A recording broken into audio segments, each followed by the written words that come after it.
It's 4.5 years since the British people voted to take back control of their money, their borders, their laws, and their waters, and to leave the European Union. And earlier this year, we fulfilled that promise in that we left on January the 31st with that oven-ready deal.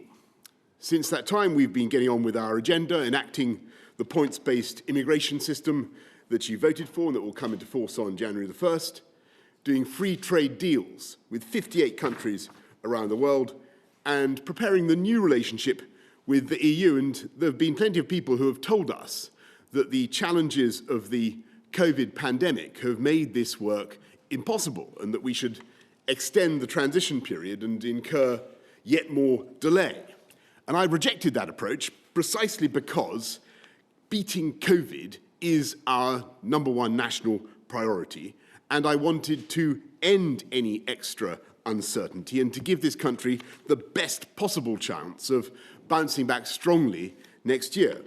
And so I'm very pleased to tell you this afternoon that we have completed the biggest trade deal yet, worth £660 billion a year, a comprehensive Canada-style free trade deal between the UK and the EU, a deal that will protect jobs across this country, a deal that will allow goods, UK goods and components to be sold without tariffs and without quotas in the EU market, a deal which will, if anything, allow our companies and our exporters to do even more business with our European friends, and yet which achieves something that the people of this country instinctively knew was doable, but which they were told was impossible. We've taken back control of our laws and our destiny. We've taken back control of every jot and tittle of our regulation in a way that is complete and unfettered.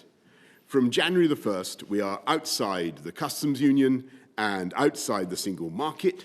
British laws will be made solely by the British Parliament, interpreted by UK judges sitting in UK courts, and the jurisdiction of the European Court of Justice will come to an end.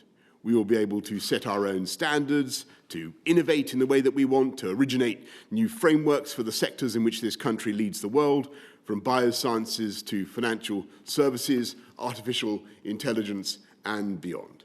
We'll be able to decide how and where we're going to stimulate new jobs and new hope with free ports, new green industrial zones. We'll be able to cherish our landscape and our environment in the way we choose, backing our farmers, backing British food and agricultural production.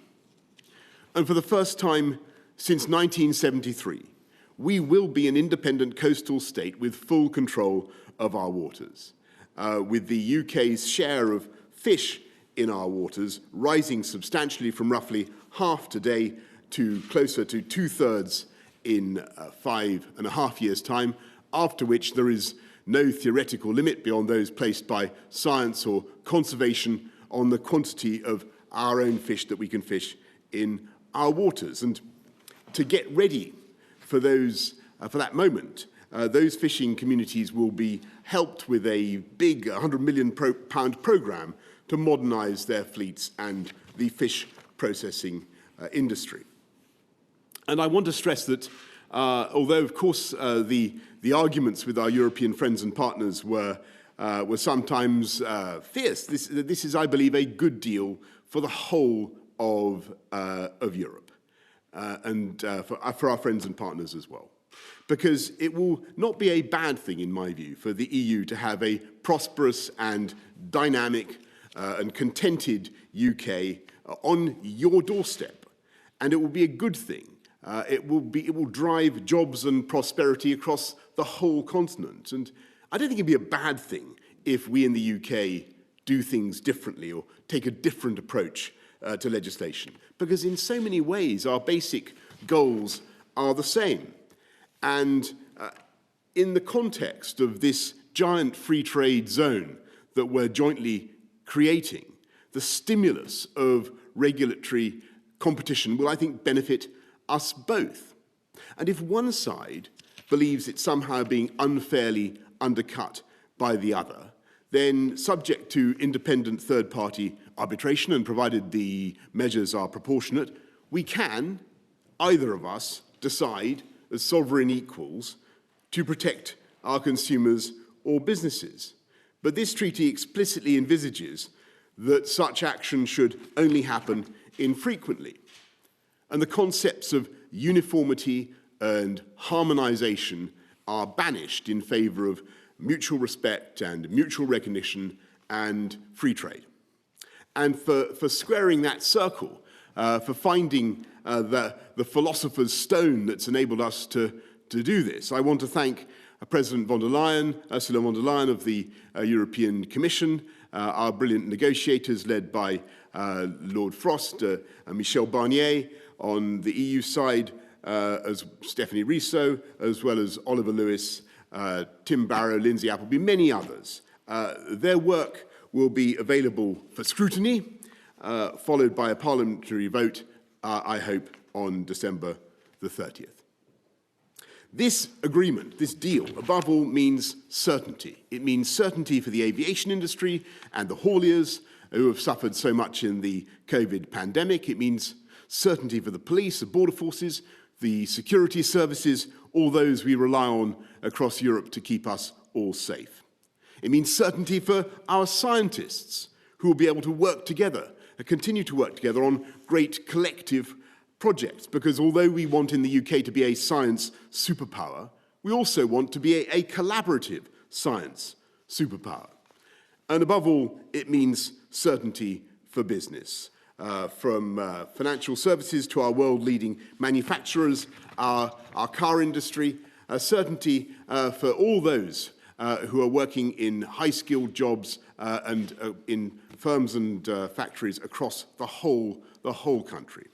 Because there will be no palisade of tariffs on January the 1st, and there'll be no non-tariff barriers to trade.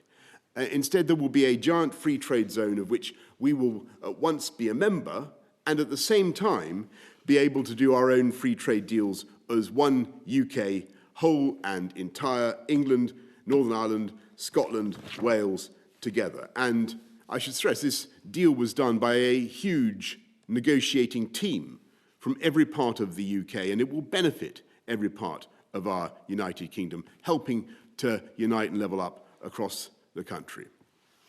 And so I say again, directly to our EU friends and partners, I think this deal means a new stability and a new certainty in what has sometimes been a fractious and difficult relationship. We will be your friend, your ally, your supporter, and indeed, never let it be forgotten, your #1 market. Because although we have left the EU, this country will remain culturally, emotionally, historically, strategically, geologically attached to Europe. Not least, of course, through the 4 million EU nationals who have requested to settle in the UK over the last 4 years and who make an enormous contribution to our country and to our lives. And I say to all of you at home at the end of this toughest of years that our focus in the weeks ahead is, of course, on defeating the pandemic and on beating coronavirus and rebuilding our economy and delivering jobs across the country. And I'm utterly confident that we can and will do it. By today, we've vaccinated almost 800,000 people. And we've also today resolved a question that has bedeviled our politics for decades. And it is up to us all together as a newly and truly independent nation to realize the immensity of this moment and to make the most of it. Happy Christmas to you all. That's the good news from Brussels. Now for the sprouts.